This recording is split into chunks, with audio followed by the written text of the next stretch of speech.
क्षेत्रीय उपाध्यक्ष श्री राजेश सिंघल जी हम सबके बीच में विराजमान हैं। आइए हम सभी भक्त उनका माल्यार्पण से स्वागत कर रहे हैं। हमारे श्री नीलम साध्वी जी स्वागत करेंगी श्री राजेश सिंघल जी का। आप लोग जोर से ताली बजाइए। बोलिए व्यास जी महाराज की जय, श्री हनुमान जी महाराज की जय।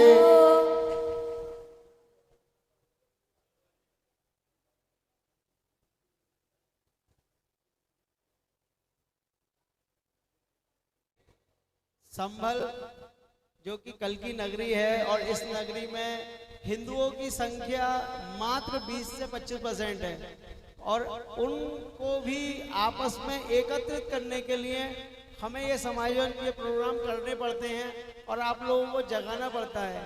तो इसी श्रृंखला में हमारे भाई राजेश सिंघल जी जो कि भारतीय जनता पार्टी के वरिष्ठ क्षेत्रीय उपाध्यक्ष हैं और हमारे साथ जुड़कर जो 24 कोसीय परिक्रमा है इसके मार्ग को इन्होंने प्रस्तुत कराया, जिसमें अब हम परिक्रमा करने में आसानी प्राप्त कर पाए हैं। तो मैं चाहूंगा कि राजेश सिंघल जी अपनी वाणी से 2 शब्द संभल की इस पावन नगरी के बारे में बोले।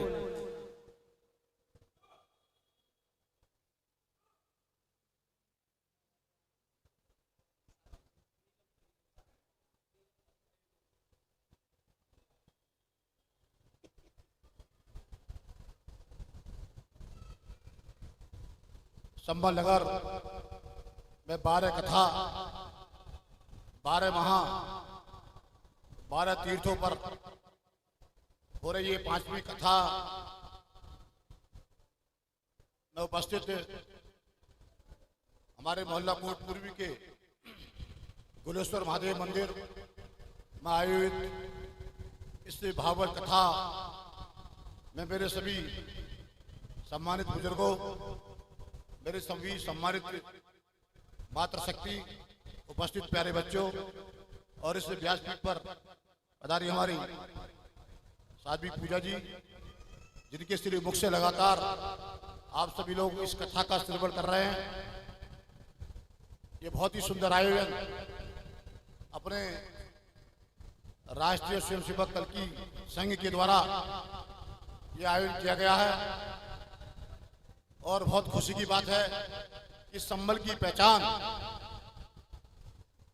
पूरे हिंदुस्तान के ही नहीं बल्कि विश्व के पर्दे पर आज संभल की पहचान धीरे धीरे बढ़ती जा रही है। इस प्रकार की कथाओं के माध्यम से, इस प्रकार के धार्मिक आयोजन के माध्यम से संभल में बीच में लगातार कई वर्षों तक, मैं कह सकता हूं सैकड़ों वर्षों तक एक अपनी परिक्रमा मार्ग जो बंसगोपाल से शुरू होती है, जो 38 की 24 कोसीय परिक्रमा मार्ग जो एक तरीके से लुप्त हो चुकी थी 18 वर्ष पूर्व, वह भी हम नहीं पीड़ा उठाया था और उस 18 वर्ष पूर्व केवल मात्र 5 लोगों के द्वारा वह कथा उस 24 कोसीय परिक्रमा मार्ग पर वह आयोजन हुआ था। परंतु 18 वर्ष के बाद हमारे स्वामी श्री भगवतप्रिय जी महाराज जी जो बंसगोपाल कल्की धाम के महंत हैं, उन्होंने कहा कि संभल के अंदर लगातार मुझे 25 साल से ज्यादा हो चुके हैं और 18 वर्ष से लगातार ये परिक्रमा का मार्ग पर हमारे श्रद्धालु, हमारी माताएं बहनें, नौजवान साथी सभी लोग उस परिक्रमा मार्ग पर जाते हैं तो कहीं ना कहीं वो उबड़ खाबड़ रास्तों में ठोकर लगती है, गिरते हैं, नाले पड़ते हैं, गंदगी पड़ती है, तो कहीं ना कहीं उसका रास्ता का मार्ग होना चाहिए। ईश्वर की कृपा रही, पिछले 3 वर्ष पूर्व वो भी हम सभी लोगों ने बीड़ा उठाया था और आज संभल के अंदर वह 24 कोसीय परिक्रमा मार्ग कच्चा मार्ग बनकर तैयार हो गया है। उस मार्ग पर अब ट्रैक्टर, ट्रॉली, ट्रक, बस, मिनी बस, छोटी गाड़ियां, मोटरसाइकिल सब जाते हैं और उसकी एक परिक्रमा लगातार हर महीने भी निकलती है। और जब 24 कोसीय परिक्रमा दीपावली के बाद भाई दूज और चतुर्थी पंचमी पर ये परिक्रमा होती है तो जो श्रद्धालु पहले मात्र 25, 30, 50 हजार आते थे इस बार लगभग 3.5 लाख लोग श्रद्धालु उस परिक्रमा मार्ग पर आए, केवल रास्ता बनने का, और उसका प्रयास लगातार चल रहा है। हमने प्रशासन के माध्यम से, तमाम सामाजिक संगठन के माध्यम से, प्रशासन के माध्यम से माननीय मुख्यमंत्री जी को अवगत कराने का काम किया है, और आज उसी के परिणाम स्वरूप उस परिक्रमा मार्ग के लिए सरकार के द्वारा 260 करोड़ रुपए स्वीकृत भी हो चुका है। आने वाले समय के अंदर हमारे समस्त तीर्थों का विकास, हमारे समस्त कूपों का विकास, हमारे मंदिरों का विकास, हमारी 24 कोसीय परिक्रमा का विकास होने जा रहा है। आप सभी लोगों से इतना ही अनुरोध है कि आपकी रिश्तेदारियां बहुत दूर तक हैं, किसी की रिश्तेदारी मुंबई तक है, किसी की अन्य अन्य स्टेटों में, तमाम प्रकार के राज्यों में है, सबको सूचना दीजिए।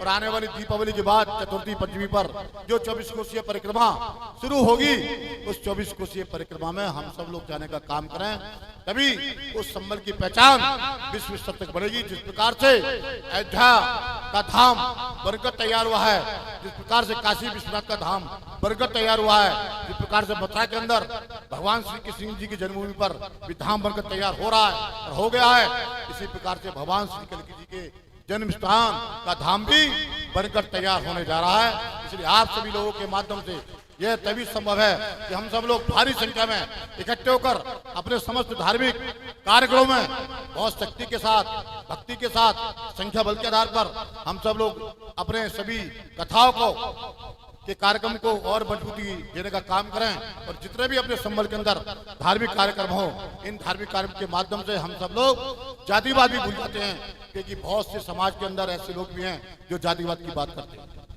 जातिवाद की बात करते हैं, क्षेत्र की बात करते हैं, परंतु इस प्रकार के धार्मिक कार्य के माध्यम से वह जातिवाद भी समाप्त होता है।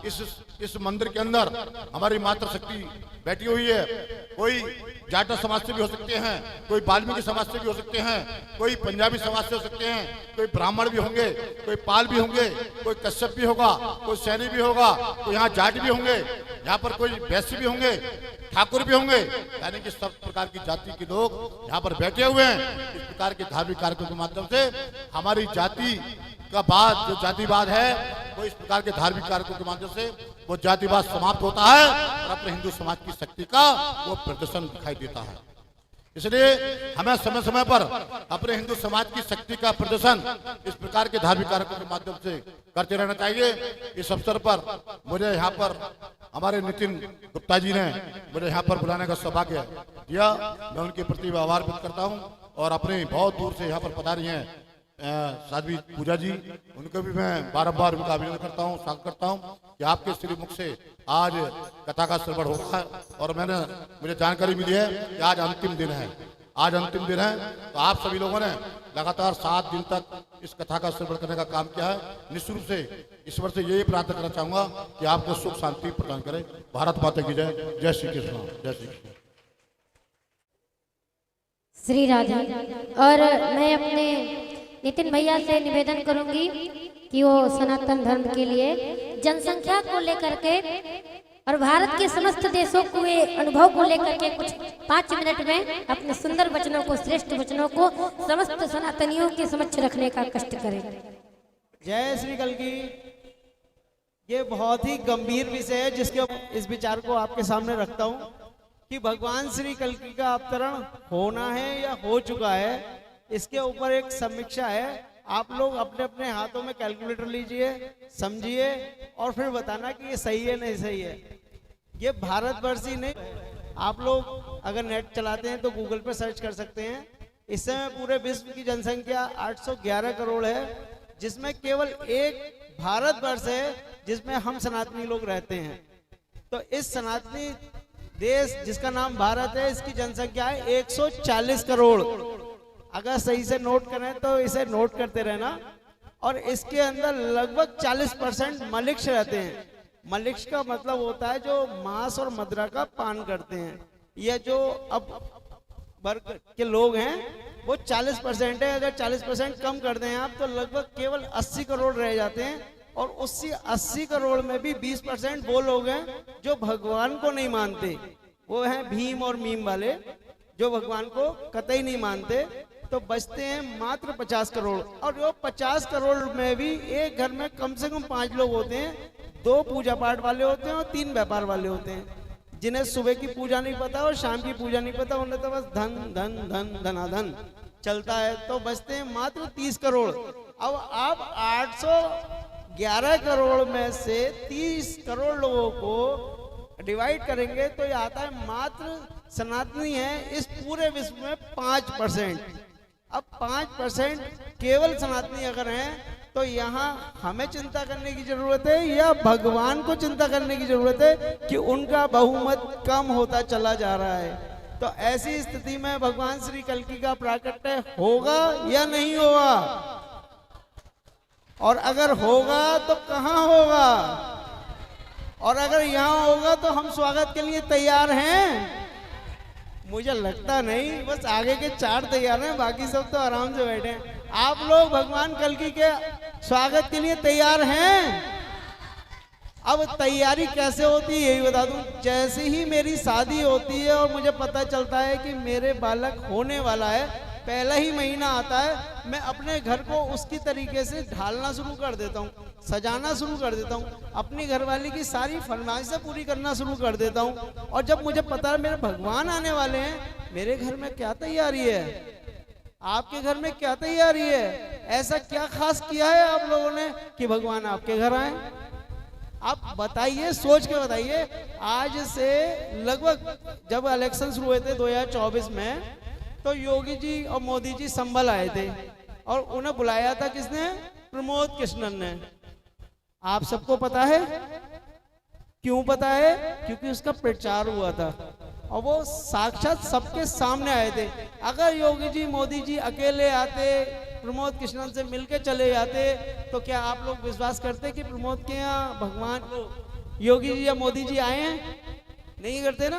तो इसके लिए प्रचार भी जरूरी है। भगवान आए तो सबके सामने आए। नितिन से अगर अकेले भगवान मिल जाएंगे और मैं कहूं कि मैं भगवान को देखा, सारे के सारे कह दोगे पागल है पागल, इसने भगवान देखे? कौन से भगवान? हमारे सामने आए तो बताएं। तो जंगल में मोर नाचा किसने देखा, ये वही शब्दावली है। मैं चाहता हूं कि मैं अकेला भगवान से ना मिलूं, मैं नहीं चाहता कि अकेला मैं उनके सत्कार के लिए आगे बढ़ूं, तभी मुझे आप लोगों को इकट्ठा करना पड़ता है। कभी कभी मेरी आंखों में आंसू हो जाते हैं आप लोगों को देख के कि मुझ बावरे के चक्कर में आप सारे के सारे घर छोड़ के यहाँ कथाएं सुन रहे हैं। तो भगवान ने शायद मेरे को थोड़ा सा अनुभव दिया कि बेटा ये काम कर, इससे शायद लोग जग सकते हैं, और मैं इस कार्य को कर रहा हूँ। अभी आपसे बात करते हुए मेरी आंखें छलक रही हैं कि आप लोगों का इतना स्नेह और इतना बड़ा यहाँ पर समर्पण इकट्ठा होना मेरे लिए बहुत ही गर्व की बात है, और मेरे भगवान के लिए कितनी बड़ी गर्व की बात होगी आप सोच नहीं सकते। बोलिए कल्कि भगवान महाराज की जय हो। भगवान कल्कि का भजन करो एक बढ़िया सा।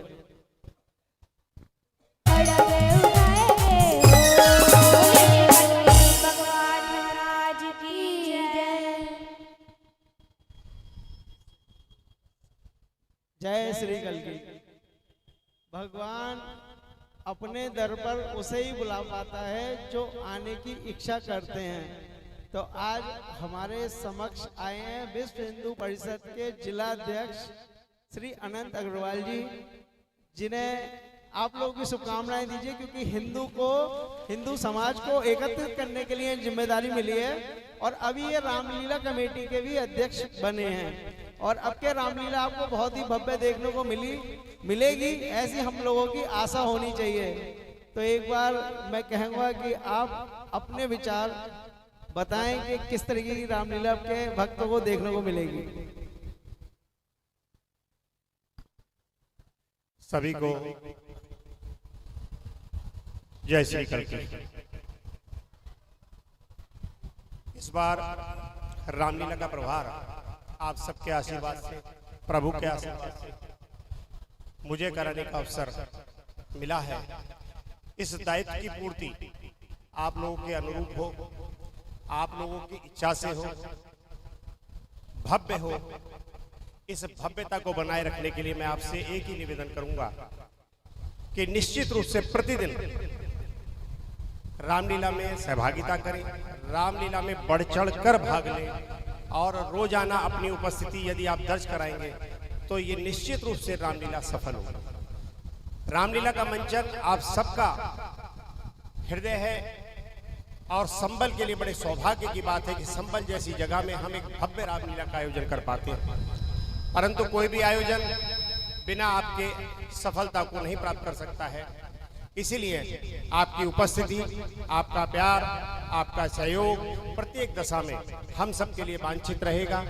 कार्यकारिणी वही होती है, सिर्फ चेहरे बदल जाते हैं, लेकिन चेहरे बदलने से कुछ नहीं होता है। सभी कार्यकर्ता वही हैं, हम सब कार्यकर्ता हैं और हम सब कार्यकर्ता आपके लिए कार्य करते हैं, समाज के लिए काम करते हैं, भगवान के लिए काम करते हैं। और इसलिए मैं आपसे यही अनुरोध करूंगा कि प्रत्येक दशा में आप लोग उसमें सहभागिता करें और हर दशा में सहभागिता करें। आपको रामलीला बहुत ही अच्छी लगेगी, ऐसा मेरा संकल्प है और मैं आपको विश्वास दिलाता हूं कि रामलीला भव्य होगी जब आप वहां पर उपस्थित होंगे। बोलो श्री प्रभु रामचंद्र भगवान की, बोलो श्री कल्की भगवान की जय।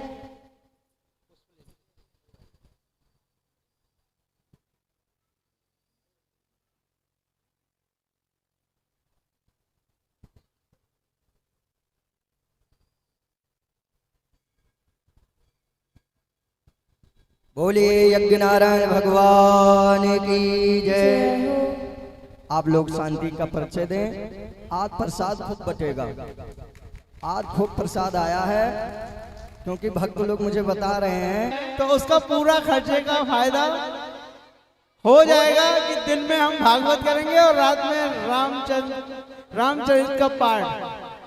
तो बोलिए जय श्री कल्की। यहाँ के संभ्रंत बहुत ही अच्छा परिवार है। श्री महेश भट्टेवाई जी के बेटे विपिन गुप्ता जी, जिन्होंने 7 दिन इस राम कथा में आयोजक का काम किया। मैं उनके पूरे परिवार को दिल से साधुवाद देता हूं और मैं उनकी माता जी को सत सत प्रणाम करता हूं कि उन्होंने अपने बच्चों को ऐसे संस्कार दिए कि वह पूजा पाठ में लगे और संबल का तरक्की निस्दिन हो। जय श्री कल्की, जय माता जी। श्री लीलावती आंटी जी के तरफ से ये कथा कराया गया। श्री सभी भक्तों का हेलो, सुनो 2 महीना बाद मनोकामना मंदिर में कथा होगी, कार्तिक का महीना। बोले यज्ञ नारायण भगवान की। जोर से ताली से स्वागत करेंगे आंटी का।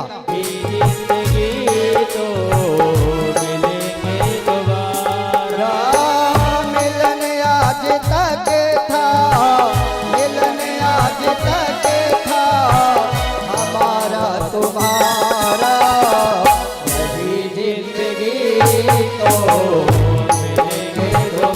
द्वारा हमारे श्री विपिन भैया और हमारे श्री नितिन भैया श्री कल्की स्वयं सेवक संघ के द्वारा यह कथा सबके सहयोग से यहाँ पे किया गया। और आज कथा का विश्राम दिवस, आइए हम अपनी तरफ से यहीं पे विश्राम ले रहे हैं। हमारे श्री नितिन भैया कुछ कहना चाह रहे हैं, आप लोग सुनिए। जय श्री कल्की। आपके इस मोहल्ले में, मेरा मोहल्ला है वैसे तो ये, इस मोहल्ले में आके मैं पावन हो गया और मैं चाहता हूं विपिन भाई जो इस पूरी कथा के यजमान रहे 7 के 7 दिन, एक बार अपने दिल से बताएं कि ऐसा प्रोग्राम यहाँ हर महीने होना चाहिए, हर 3 महीने में होना चाहिए, हर 6 महीने में। आगे तो इच्छा प्रभु की होती है, लेकिन अगर हर माह भी हो तो वो भी कम है। हर माह होती रहनी चाहिए। सभी भक्त इसमें भक्त में हो जाते हैं, भगवान की लीला में खो जाते हैं। सभी ने बहुत सहयोग करा, सभी यहाँ रोज आए, अपना समय दिया। और बहन साध्वी जी का मैं बहुत बहुत धन्यवाद करता हूँ कि जो हमें एक अच्छे रास्ते पर जाने के और हमारी जो कथा है उसके माध्यम से हमने कुछ ना कुछ यहाँ आके जरूर सीखा होगा। मैं बार बार सभी भक्तजनों का भी आभार व्यक्त करता हूँ एवं कथा आयोजक भाई नितिन जी का बहुत बहुत आभार। ऐसे आयोजन वो हमेशा कराते रहें और जो भी सहयोग जैसे भी हो सकेगा मैं ही नहीं, सारे मोहल्ले ने सहयोग करा है और सब करते रहेंगे आगे भी भविष्य में। धन्यवाद। हमारे श्री चंदौसी से आशुतोष शुक्ला जी आए हैं आज कथा सुनने। राम जी इनके ऊपर कृपा बना दिए। मैं चाहूंगा कि इस कथा में कुछ दो शब्द हम लोगों के बीच कहें। आज के इस पावन मौके पर मैं श्री गोलेश्वर महादेव मंदिर में उपस्थित हुआ, ये मेरा सौभाग्य है। और बड़े भाई नितिन जी, पंडित जी और विपिन भाई और मेरे चाचा जी श्री सोम शुक्ला जी, यहाँ उन्होंने मुझे आमंत्रित करा और मुझे बुलाया और इस पावन मौके पर उपस्थित होने का मौका मिला, ये हमारे लिए सौभाग्य का विषय है। इसी के साथ वाणी को प्रणाम कहता हूँ और आरती होने के लिए। आरती से पहले अब मैं पूछना चाहूंगा आप सब लोगों से, क्या फूलों की होली खेलना पसंद करेंगे? जो जो करेंगे वो खड़े हो जाएं। देख देख सखियन मन हर से, देख देख सखियन के मन हर से, देख देख सखियन मन हर से, बांके बिहारी का प्रेम रंग बरसे, बांके बिहारी का प्रेम रंग बरसे, बांके बिहारी, अरे बांके बिहारी और